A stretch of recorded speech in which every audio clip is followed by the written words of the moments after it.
time to go back to the basics. I'm Christina, a Pinkbike video presenter and also a bike industry member for 11 years. Now, over that time, I have dabbled into nearly every avenue of the sport. You might even say I'm a Jill of all trades, but master of none. You see, I skipped a few key steps along the way, and I've never dug too deep into any particular path within mountain biking. In this 4-part series, we're gonna be addressing some of the fundamental elements in mountain biking that allow me to be more confident and include some tips and tricks off the bike too. Thanks to our friends at Mountain Biking BC, I'm gonna be traveling to 8 of the most iconic bike parks and riding destinations here in British Columbia so that I get to ride with some of the most talented and influential women in our sport as they help me go back to the basics.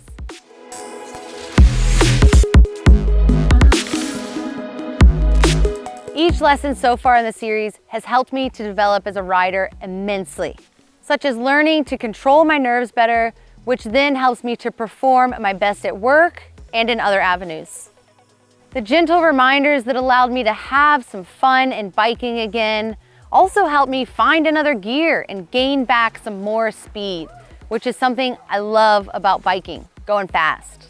I feel like with the natural progression of this series, it makes sense to rack up some style points next. Today, I'm headed to Revelstoke Mountain Resort, which is actually a favorite bike park of mine because it has got some of the raddest, most creative jump lines around. Yeah, I like jumping my bike. Now, it also has trails for every other rider, including a 15-kilometer long descent from the Alpine, which drops 5,620 feet of elevation. That's over a mile high. Style has never been my strongest point on the bike, and I've actually put it on the back burner for quite a few years now, focusing on going fast instead. However, in the past few years, I've been reminded about how much fun it is to get a little sideways and how that lets me be more expressive in my riding. My next teacher is local racer gone professional freerider, Casey Brown. Pretty sure most of us have heard of her. Also known as the Whip Queen, I'm really hoping Casey can tap in and teach this old dog some new tricks. Now, Casey, you have been a huge inspiration to myself and many others on so many levels out there, and you've really leveled up women's riding style and everything else to go with it. So I'm wondering from you, what even is style? Style is just your personal take on expressing yourself through the way you ride your bike, and it could be party shirts and skids, or it could be, you know, scandies and nose bonks. I mean, it's up to you. Just, yeah, as long as you're, I don't know, having fun with it. So you've been riding bikes for quite a long time. How have you kind of developed and built your style on the bike? And even nowadays, like, you're doing some big tricks out there. What's that progression been like for you? I think it's about surrounding yourself with people that inspire you, and also just, you know, staying curious on your bike. Maybe it feels cool, maybe it's not your cup of tea. Sometimes I just like going for a huge epic in the Alpine, and then other times I like to session on some jumps with some friends. What are some tips for safely progressing and building up my skills on the bike, or, you know, working on maybe a little trick? I don't have any tricks in the bag yet.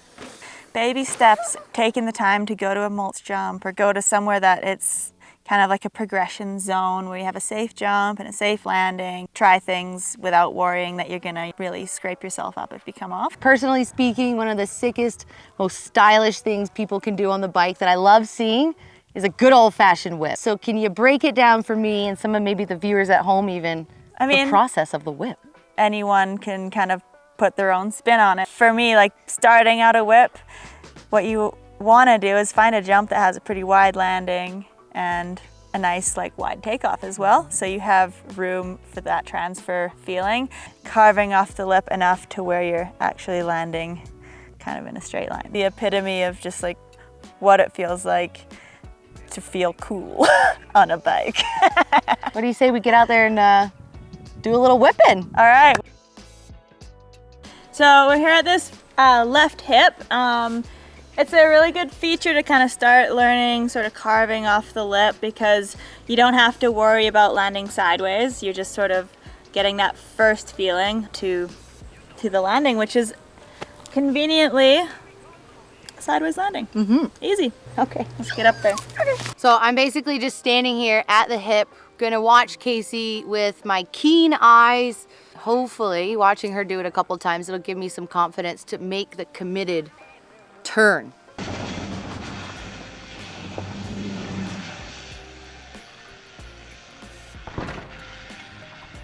Basically winding up that motion. You're winding up. Woo. I'm gonna try one.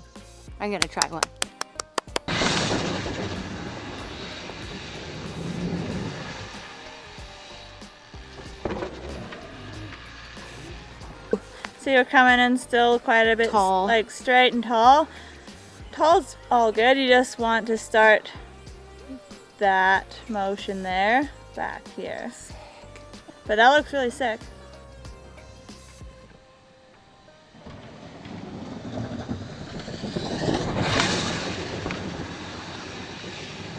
There was proper, bike body separation. Yo! Yeah! Look at you! That's so sick. It's literally like carving. Yeah.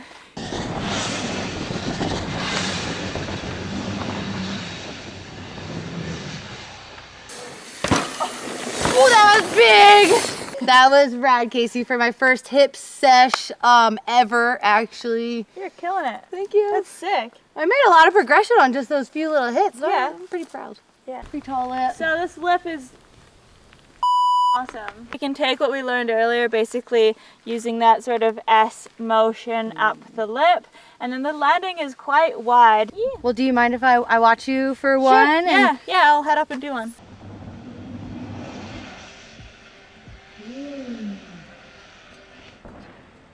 Yeah, so I'm already on that side of the lip at the sort of the mid section of it, and then I carved to the center almost. I'm inspired. I'm gonna try one.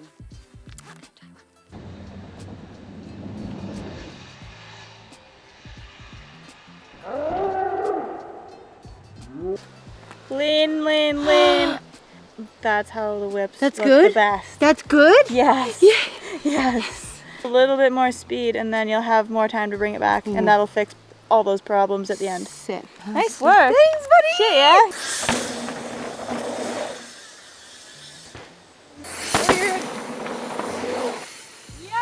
Yo! Well, she came in palm sweaty, mom spaghetti.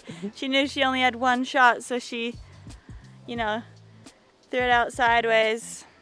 She looked calm and ready. I felt like I was next to my seat at one point. Yeah.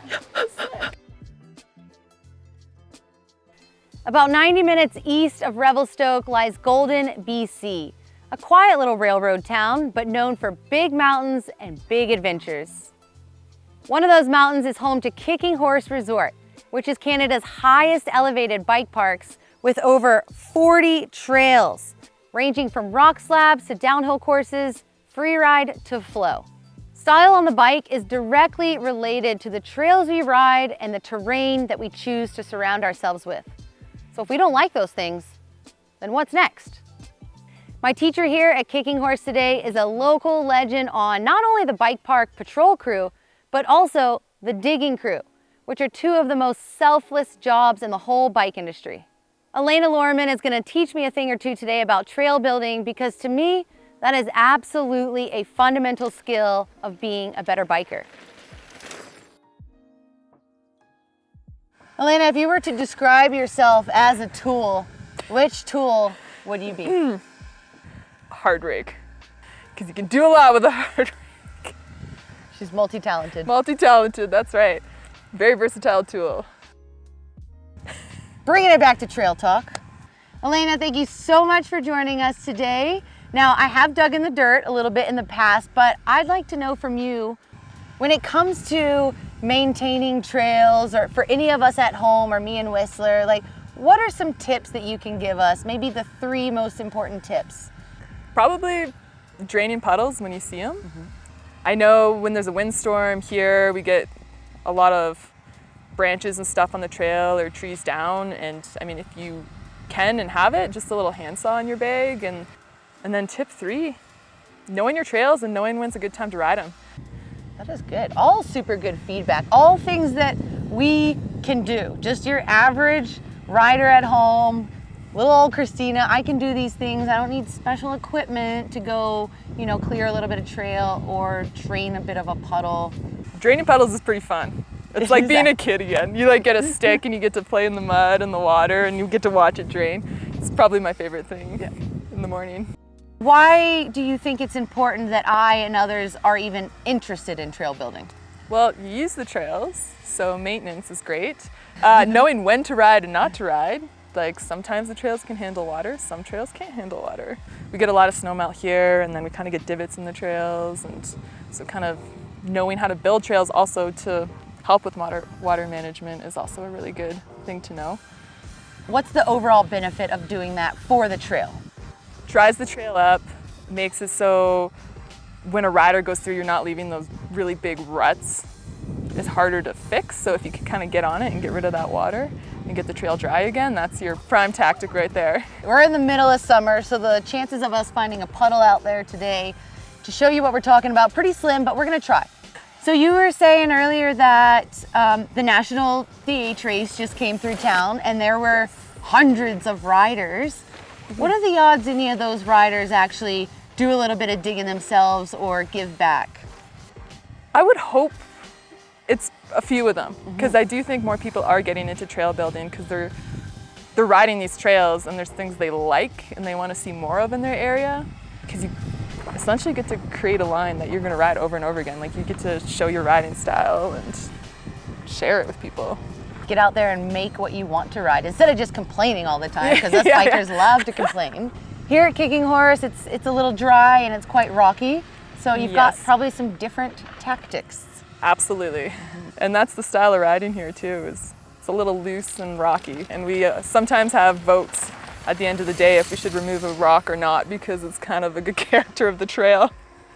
When you say going through and like marking the trail, or I mean flagging is a term that I use a lot, like what does that kind of entail? What are you looking for? Seeing the flow of the trail, like what kind of trail are you building? So kind of finding that line that you think is going to work. Kind of working with those obstacles too, so that might turn into a little bit of a rock drop or a cool feature on the trail. Thank your local trail builders. Like maybe bring them some cookies if you can sometimes, because you know they don't all drink beer. But yeah, it still takes a lot of work. Like when you build a section of trail and you ride it, you're like, whoa, that was a whole day in 2 seconds there.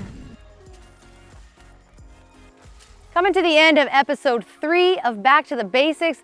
And that's already 6 big lessons I've taken away from all the BC Bike Park stops so far. All small, easy to digest segments, but hopefully just enough info to pique your interest and to continue to learn alongside me.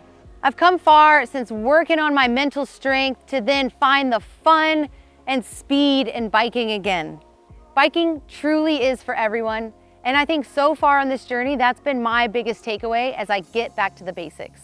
Stay tuned for the final episode where I get to visit 2 more BC bike parks and touch on some less glamorous topics, including injury and recovery. If you like the video, make sure to subscribe to see which BC bike parks we go to next and our final 2 guests we get to introduce you to.